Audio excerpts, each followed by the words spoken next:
এমন একটা সুন্দর জায়গায় কিছুক্ষণ একা বসে থাকতে যা ভালো লাগে, এই মোমেন্টটা কাউকে বোঝানো যাবে না। দেখেন এখানে আমি বসে আছি আর তেঁতুল খাচ্ছি, লাল তেঁতুল। ভাবতে অবাক লাগে, মানে এত সুন্দর একটা প্লেস ভাবাই যায় না যে অনেক ভালো লাগে এই জায়গাটা, আমার পছন্দের একটা জায়গা। হাই গাইস, আসসালামু আলাইকুম, সবাই কেমন আছেন? কমেন্টে জানাবেন। আর কে কোথা থেকে আমার ভিডিওটা দেখছেন একটু বলবেন কমেন্টে। আর আশা করি সবাই ভালো আছেন। চলাম আপনাদের সাথে নতুন একটা ব্লগ নিয়ে। দেখেন এগুলো কি বলেন তো? আমার ভিডিওর ইন্টারটাল দেখেই বুঝতে পারছেন এগুলো হচ্ছে লাল তেঁতুল। দেন আমাকে একজন গিফট করছে, তো চলে এলাম। দেখেন কে কে দেখছেন আর কে কে খাইছেন এইগুলা, এই তেঁতুলগুলা বলবেন। আর যারা যারা দেখেন নাই তারা তারা দেখে নেন লাল তেঁতুল। এইগুলোর উপর থেকে একদম সাধারণ তেঁতুলের মতো দেখা যায়, বাট ভাঙলে পরে বোঝা যায় এটা আসলে বিশেষত্ব একটা কি, আসলে লাল তেঁতুল এটা। এইগুলো দেখলেই বোঝা যায়, পরে ভাঙলে উপর থেকে দেখে বুঝতে পারবে না কেউ যে এগুলো লাল তেঁতুল নাকি সাদা তেঁতুল। মনে হবে একদম মানে অরিজিনাল এই সাদা তেঁতুলের মতো লাগবে। তো এই তেঁতুলের বিশেষত্ব হচ্ছে আমাদের কুষ্টিয়ারে একটা মানে একটা অনেক বড় গাছ আছে, নিজলাবট নাম এই গ্রামটার। তো এখানে এই তেঁতুলটা পাওয়া যায় কি সারা মানে আমার জানা মতে কুষ্টিয়ার মধ্যে একটা গাছই আছে, ওইখানে তিনটা গাছ আছে পাশাপাশি। তিনটা গাছের মধ্যে একটা গাছে হচ্ছে কেন লাল তেঁতুল, ওইখানে ব্রিটিশরা নাকি আগে লাগাইছিল, অনেক আগেকার কথা, আমি অতটা ভালো জানি না, শুনছি লোক মুখে, দেখিও নাই যায়ও না কখনো মানে ওইখানে নিজলাপট। তো যাবো ইনশাল্লাহ একদিন। এই তেঁতুলগুলো অনেক ভালো লাগে, মানে ওইখান থেকে একজন নিয়ে আসছে, দেন আমারকে পাঠাইছে আমার একটা আন্টি, আমার পছন্দ, তো ওইখান থেকে দিছে।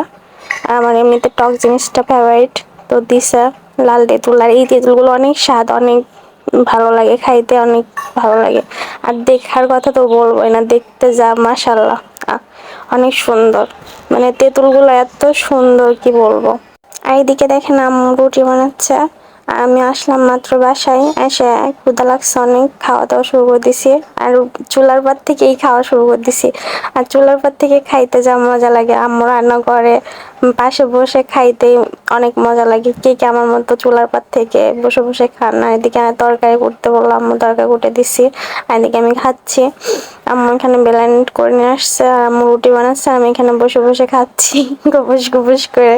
অনেক ক্ষুধা লাগছে, আসলে বাইরে ছিলাম তো এত সময়, তো আসে দেখি যে এই অবস্থা, আসে তেঁতুলগুলা নিয়ে মাতামাতি হয়ে গেছিলাম। এদিকে ক্ষুধা লাগছে, কি করবো, দুধ জাল দিচ্ছি, মানে রুটি খাচ্ছে এদিকে আর দুধ জাল দিচ্ছি গ্যাসে। আম্মু চুলার পাড়ে রুটি বানাচ্ছে। রুটিটা আসলে চুলার পাড়েই ভালো হয়, এই জন্য চুলার পাড়ে বানাই। গ্যাসে গ্যাসে আগে বানাই তো অতটা ভালো লাগে না, মানে কেমন যেন হয়। চুলার পাড়ে বেশি ভালো হয়, তাই জন্য চুলার পাড়ে বানাই। আসলে চুলা এইখানে একটা আছে, আর এইখানে মানে আরেকটা জায়গায় আরেকটা, দুইটা মানে আমাদের চুলা চারটা, এখানে সিলিন্ডার সব আছে। বাইরে একটা চুলা গ্যাসের, আর মানে রুমের মধ্যে একটা, রুমের মধ্যে মানে কিচেন রুম যেটা রুমের ভেতরে, তো এইটা। আর এইটা হচ্ছে কেন রুমের বাইরে, তো এইটা হচ্ছে কেন এখানে রান্না করে। আমার দুই জায়গায় রান্না করে, মানে যখন যেখানে আর কি ভালো হয়। এখানে আমি রুমের মধ্যেই চাল দিচ্ছি, দুধ চাল দিচ্ছি, খাবো এই জন্য। এদিকে অনেক ক্ষুধা লাগছে, কি করবো দেখেন। দেন দুধ উতলাই পড়ে যাচ্ছিল, তারপরে এখান থেকে জালটা একটু কমাই দিলাম। দেন দুধ জাল হয়ে গেছে, আস্তে আস্তে হবে, নিম করে জাল দিয়ে দিলাম, মানে আস্তে জাল। এদিকে আমি ঝুড়ি ভাজা খাচ্ছি দেখেন। এখন মেবি 10:30 বাজে, মানে টাইমটা আমার এতটা জানা নেই, মানে আন্দাজ করে বলছি আর কি, আমি দেখি না টাইম। যাই হোক, এদিকে আমার দুধ জাল দেওয়া শেষ, আমি এখন খাবো।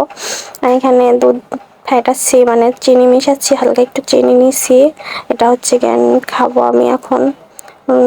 তো গরম, তো অনেক গরম, চিনি দিয়ে ফেটাচ্ছি আর ঠান্ডা করতেছি, দেন এটা আমি খাবো। এটার মধ্যে রুটি দিব, রুটি দিয়ে মানে খাবো।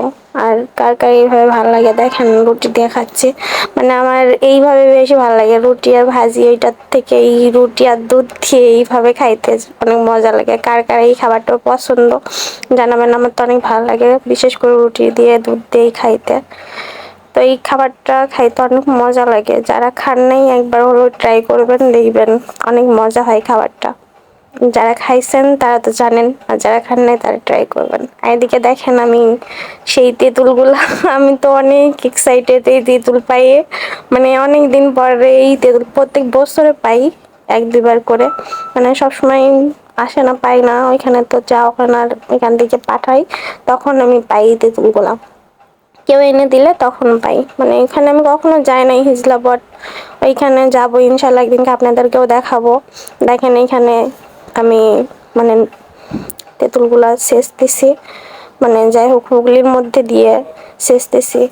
এই তেঁতুলগুলো দেখছেন কত সুন্দর কালার, কালারটা দেখলে আমার মানে অস্থির লাগে, এই কালারটা এত ভালো লাগে, মানে লাল তেঁতুল দেখতেই মন চাই, অনেক সুন্দর কালার। এই তেঁতুলগুলো যখন ছেঁচতেছি কালার গুলো মানে এত সুন্দর বাড়াচ্ছে, কি বলবো, মানে যত মানে কামড়িয়ে খাইতে গেলে এটা যত কামড়ানো যায় তত লাল হয়, আর ছেঁচলে পরে যত ছেঁচা যায় তত লাল দেখা যায়, মানে প্রত্যেকে বোঝা যায় না, ভাঙলে বোঝা যায় যে এটা লাল তেঁতুল। তো এইভাবে সেচতেছি। আবার কিছু কিছু মানুষ, মানে কিছু কিছু পাবলিক আছে যারা মানে দুর্নাম করে, সামনে এক কথা বলে পিছনে এক কথা বলে, তাদের মন চাই এভাবে হুগলির মধ্যে দিয়ে যদি ফিসতে পারতাম অনেক ভালো লাগতো। মন চাই তাদের এরকম করে ফিসতে, জানি না কখনো পারবো কিনা। আর আমি কখনো চেষ্টা করতে চাই না তাদের, মানে ওই যে বলে না সুসা বেড়ে হাত গন্ধ করার কোনো প্রশ্ন আসে না। তো তাদের যা মন চায় তারা বলবে, সেটা তাদের স্বভাব, তাদের ব্যক্তিগত ব্যাপার। আর আমাদের যেটা মানে আমরা যেটা আমাদের যেটা ভালো মনে হবে তো আমরা সেটাই করব। যার যার লাইফ সেই ডিসাইড করবে তার লাইফে কি কি করবে। সবার লাইফটা এক না, সবার লাইফটা সবার মতো না। তো যার যেটা ভালো লাগবে আমার মনে হয় সেটা করা উচিত। নিজের ইচ্ছাকে প্রাধান্য দেওয়াটাই বেটার। কারণ হচ্ছে কেন, মানে আমরা তো অন্যের খাই বা অন্যের পড়ি না, যে অন্য কি কি বললো কি না বললো সেটা দেখে তো লাভ নেই। অনেকেই অনেক কথা বলবে, তো সেগুলো কাট না দেওয়াই ভালো আমার জানার মধ্যে। আসলে ভুল দেখানোর জন্য অনেক মানুষ আছে যে ভুলটা মানে একটু ভুল করলে পারে অনেকটা বানায়, মানে এত জল ঘোলা করে যা তারা কি বলবো, তার মানে এরকম মানুষ অনেক আছে। মানে আসলে সাফল্য জিনিসটা না এতটাও সহজ না, মানে যারা যতটা ভাবে যে অনেক সহজ হয়তো এতটাই, কিন্তু আসলে এতটা না। মানে সাফল্য ধৈর্য, বুদ্ধি, মানে অনেক ধৈর্যের দরকার হয়, অনেক ধৈর্য ধরতে হয়। আর সাফল্য এমনি এমনি আসে না, একটা মানুষের চেষ্টা করতে হয়, নিজে ধৈর্য ধরতে হয়, আস্তে আস্তে আসে। আর একটা মানুষ যখন সাফল্য মানে পথে আগায় তখন অনেক বাধা, অনেক বিপত্তি হয়, যেগুলো মানুষের পেরোয় যাইতে হয়। তো মানুষের কথাই কান দিতে হয় না, নিজের যেটা ভালো মনে হয়, যেটা নিজের কাছে ঠিক মনে হয় সেটাই করতে হয়। তো আপনার কাছে যেটা আপনি ঠিক মনে হবে সেটা আপনি করবেন। অনেকেই অনেক কথা বলতে পারে, তাই বলে আপনার ইচ্ছা বা আপনার আপনার কাজটা আপনি ছেড়ে দেবেন এরকম না। আপনার মতো আপনি আগায়ে যান। আর এটা মানুষ বলবেই, মানে মানুষ কেউ কারো ভালো দেখতে পারে না রে, ঠিক আছে, এটা মানে এটাই হয়ে আসতেছে, কেউ কারো ভালো দেখতে পারে না। মানুষ হিংসা করবে, অনেক কথা বলবে, এটাই মানে আমাদের সমাজের এখনকার যে এটা দেখতেছি আমি। তো এখন এইটাই হয়ে আসতেছে, কেউ কারো ভালো দেখতে পারে না, কেউ কারো ভালো যায় না। মানে একজন যদি একটু ভালো করে তো আরেকজনের চোখ হিংসেই জ্বলে যে ও ভালো করলো হ্যান ত্যান, এরকমটা ভাবে। কে কি বললো সেই বিষয়টাতে কান না দিয়ে আমার মনে হয় যে যার যেটা ভালো মনে হয়, আসলে মানে ভালো মনে হয় এটা না, ভুল কাজ করতে বলতেছি না, মানে যেটা সঠিক, যেটা আপনি পারেন, আপনার নিজের কাছে ভালো লাগে, যেই কাজটা আপনার ভালো লাগে সেটা আপনি করেন।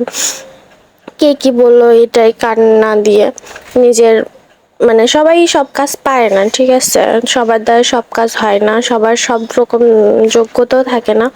যার মনে হয় যে যে এই কাজটাতে এক্সপার্ট বা যেই কাজটা সে ভালো পারে, তো তার সেই কাজটা করাটা ঠিক। দেখেন এত কথা বলতেছি, কথা বলতে বলতে আমার তেঁতুল মাখানোটা হয়ে গেছে। দেন দেখেন কত সুন্দর একটা কালার আসছে।